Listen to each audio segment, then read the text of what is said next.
Thank you for installing Penify. And since you have landed this particular video, it means your Penify is not working properly, and so your auto documentation is not getting generated. So let's debug. First, check in your dashboard. Go to dashboard.penify.dev documentation generator dashboard, and here you will see uh, your repository and repository name over here. Okay, so in my case I installed Penify for my repository Lidi, and it is appearing over here. Okay, and this is the first step.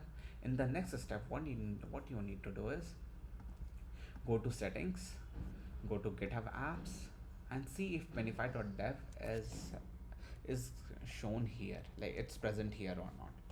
And if either of the if both of them are present, it means that Penify is installed successfully to your repository. And if either of them is missing, then it means you need to reinstall the app. Okay, for this you need to go to GitHub /apps /Penify /dev, and here you will see an install button over here, or configure, and go click over here and then reinstall the app in your repository.